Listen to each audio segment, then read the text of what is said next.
May buntag sa tanan, mga kaigsunan ko ni Kristo. Ani ana usab kita karon sa ato ang YouTube channel. O welcome sa tanang mga subscribers, sa tanang mga viewers o sa mga sharer. Hi! Hello! God is good all the time. Atong paghisgutan karon mao ang pag-ampo. Ang mabasa nato sa Mateo 6:9 hangtod sa 13 ang pag-ampo nga amahan namo nga gitudlo ni Jesus Christ sa iyang mga tinun-an.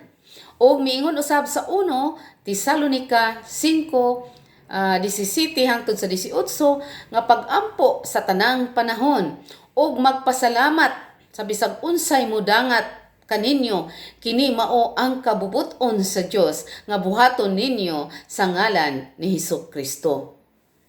So, ang pag-ampo mao kini ang pagpanalipod batok sa mga dautan, batok sa litag ni Satanas.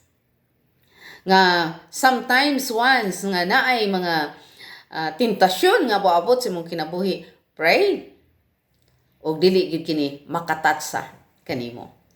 So, mauusab kini ang pag-ampo, ang paghatag sa tanang mga pagbag-o sa mga butang.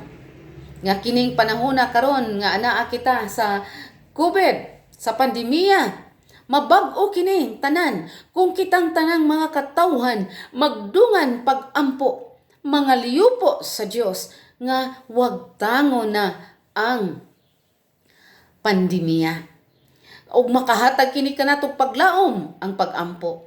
Nga diha sa ato ang pag-ampo, mulaom kita nga ihatag yun sa Ginoo.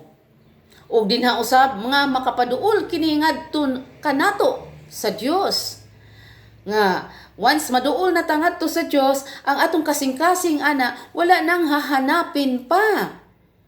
Kay wala na kay dili na matatsahan ang imong kasing-kasing sa batok sa mga dautan kay haduol ka na sa Dios.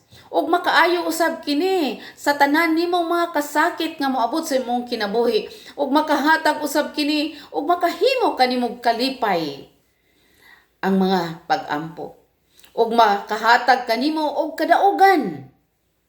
Laliman ka, mudaog ka sa pag-ampo. Makita nato si Moses nga nag-ampo, gitaas niya ang sungkod uban ni Aaron nga dinha ang pag-ampo, ang kadaugan nga once mag-ampo ta, mudaog gayud ang maayo batok sa dautan. Og makahimo usab kini kanato nga malig-on ang atong espiritual nga kinabuhi. Nga dili nata murag bata immature sa atong pagtuo, kundi matured na ta. Makasabot na ta. So, ang sign of the cross, usa-usab kini kapag ampo nga ginahimo sa Roman Catholic Church nga dinha nag-ingon sa ngalan sa Amahan mao ang magbubuhat, sa Anak mao ang manluluwas, sa Espiritu mao ang magdadasig. Amen. Nga ang Amahan, Anak ug ang Espiritu Santo anaa kanimo nga sa pag-sign nimo of the cross ang tanang mga dautan mo palayo kanimo. Nga naman kay ang imong hunahuna ang Amahan nay nagdala, ang imong kinabuhi, ang imong kasing-kasing si Kristo na ang nagdala nga manluluwas ug ang imong balang espiritu, ang imong espiritu, ang imong kalig-on ana. Kaya ang Espiritu Santo mo'y atong magdadasig. Kung na ay kalipay, ato niya nang hisgutan kay hapit na ang Pentecost Day next week, no? So, usab ang devotion sa Santos nga Rosaryo nga usa-usab kini ka-weapon sa pakig-away batok sa dautan. Nga naman, kay dinha napildi ang dautan sa pagkatao ni Kristo.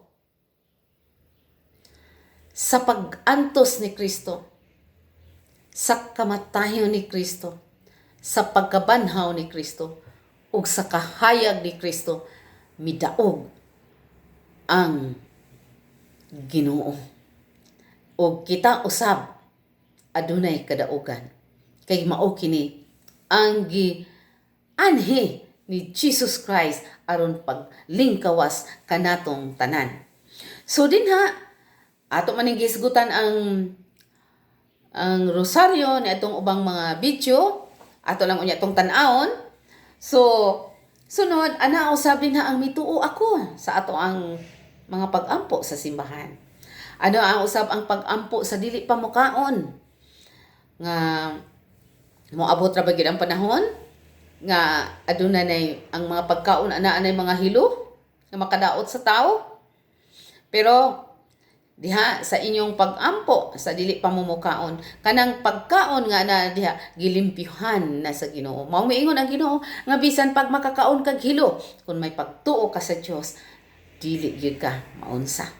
So aduna kitay pag-ampo nga sa before nga mukaon, ug ana usab kitay pag-ampo sa mga anghel, sa mga guardian nato, no? Guardian angel.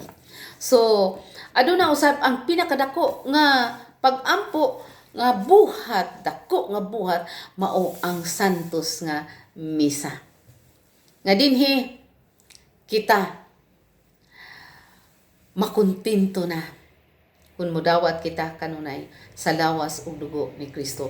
Ug mahisama na usab kita ni Kristo nga andam mo sakripisyo sa atong kaugalingon, sa atong gugma ngadto sa atong isig katao. Ang pag-ampo alang sa santos nga misa mao ni pinakanindot. Kay gisaad kini ni Jesus, miingon siya, buhata kini isip paghandom kanako. Kay mukaon sa kong lawas ug moinom sa kong dugo, makabaton sa kinabuhing walay katapusan. Ug dili na gyud pagagutomon. So, ano man sad nga ana man ning Katoliko nga nag-ampo man sa mga santos, labi na sa ato ang mga parokya, doon natay mga patron saint. So inig piyesta nagkuan jud sila kay nag-ampo ta sa santos. Apan ang pag-ampo sa mga santos kini nangayo kita og pakitabang sa pag-ampo sa atong mga panginahanglan. Kay ang mga santos dali lang dunggon sa Dios, ang mga balaang tao dali lang dunggon sa Dios. Nga miingon ang Dios sa usa ka tawo nga nag-ampo tungod kay makasasala siya, miingon siya, lakaw ni Hub og pagpakitabang pag-ampo kay si Hub balaan og dali lang dunggon. So ang mga santos dali lang dunggon sa Dios kay sila mga balaan man. Og kini usab dakong pasalamat. Moingon ta, ang ano man silang nagpiesta, dakong pasalamat sa tibuok tuig nga nadawat nato diha sa ato ang parokya, nga atong gipuy-an, nga atong modelo nga mao ang santos. So ato niya nang hisgutan ang mga santos, kung kinsa ang mga santos o ganong nga santos sila. So ang pag-ampo mao kini ang pagbag-o sa atong kinabuhi nga o ma-transform ta diha sa atong panalangin. Kay kung magsige ta pag-ampo sa Dios, mahaduol kita ngadto sa Dios o mabalhin o ma-transform ang atong kasing-kasing nga mahimong good Christian. Bisog dili perpekto, pero aduna na kitay pagbati. So ana ang usabin ha sa pag-ampo, sa confession, pagkumpisal. Kay before ta mag-ampo, mo kumpisal po ta. Mangayo tagpasaylo sa Ginoo kay kita makasasala man. So sa atong pag-ampo, maangko nato ang confession kay mo ato mang isugid sa Ginoo ang atong mga sala. Ug ato usab kining isugid ngadto sa mga kaparian. Pero diha sa atong prayer, ato usab kining isugid ang atong mga kasalanan. Ug dinha ang kaluwasan nato madawat. O dinha mapagawas nato, mabuhian nato ang atong mga gitaguan nga mga sala. Lisod ra ba kay pagbuhi niini? Pero kun anang panabang sa Espiritu Santo, sa pagtawag nimo sa Espiritu Santo, walay kaya ang dautan nga mupugong kanimo. So dinha usab mo sumitir kita sa pagsugot. Nga mosugot na kita. Unsa may itong sugtan. Kung unsa may mahitabo sa atong kinabuhi. Naa usab ang pagdaig. Nga bisan pa man sa kasakit, atong daigo ng Dios. Kay gitugutan sa Ginoo ang mga problema. kay nakita sa Dios nga kaya nato o kini kabahin na sa Kristohanong kinabuhi ang mga kasakit o mga problema. O ana usab ang mga saad nga sa pag-ampo nato madawat nato ang mga saad sa Dios nga iyang ibubo ang tanang panalangin dinhi kanato. O kini usab nga pag-ampo adunay mga yanong nga mga lakang niini nga makigpulong, makig-istorya ngadto sa langit nung amahan, magpasalamat sa langit nung amahan, ug atong pangayoon diha sa langit nung amahan, ug sa panapos sa ngalan ni Hesukristo nga iyang gipadala kanato. Nga maoy mo mipataliwala batok sa Dios amahan ug sa tao nga mao si Hesukristo. Ug ang Dios madungog og butubag gayud siya sa atong mga pag-ampo. Ilabi na kun kita anaa na nimo ang pagbuhat og matarong. Once nga maayo ka na, ang Dios dunggon gyud ang atong mga pag-ampo. Kung matinud-anon ka na sa imong kinabuhi, kung anaa na nimo ang dili magduha-duha sa imong kinabuhi, kung ikaw adunay pasensya, kung ikaw nagatuman gayud sa kabubuton sa Dios, kung ikaw dili gyud ka mangutana kung unsa may mga sayop, unsa mga sayop nga nahitabo nimo, ug adunay sayop nga mga motibo, ug nagasunod ka sa kasuguan sa Dios ug sa iyang mga pagtulunan, ug kini mapaugsanon ka na. Ug dinha once nga magampo kita ug anaa na kini natong mga virtue ha. Kining pagkamatarong, matinud-anon, pagwalay duwa-duha, pasensyoso, o nagtuman sa kabubuton sa Dios, o nagsunod sa kasuguan ug pagtulunan ug mapaubsanon dinha dali lang tang dunggon sa Dios. May buong lang ka wa pagani pag-upan nimong giistorya pero nadawat dayon nimo ang imong gipangayo sa iya. Tungod kana kay nagpakabalaan na kita. So dinha sa pag-ampo anaa ato maning gisgutan sa last nga video ana ang adoration, ana ang contrition, thanksgiving ug supplication. So adunay mga 7 ka mga dagkong pag-ampo sa Dios nung promotion.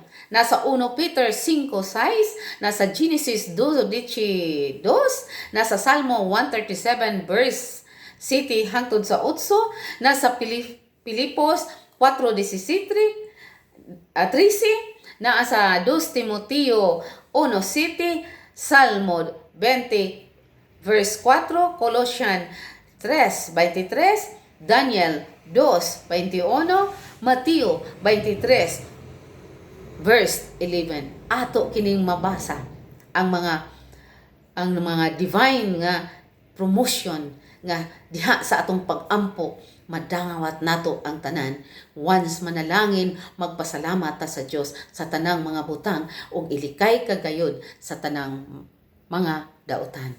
So mga kaigsunan ko ni Kristo, ang pag-ampo lisod sugdan pero atong pangayoon sa Dios ni Mama Mary, sa mga anghel ug sa mga santos nga tabangan kita. Kay kanang mga santos dili sila mahimong santos kun dili sila mainampuon. So maayong buntag ug daghan kay salamat ug ayaw kamo kalimot sa pag-subscribe sa ato ang YouTube channel, share ug watch sa atong mga video.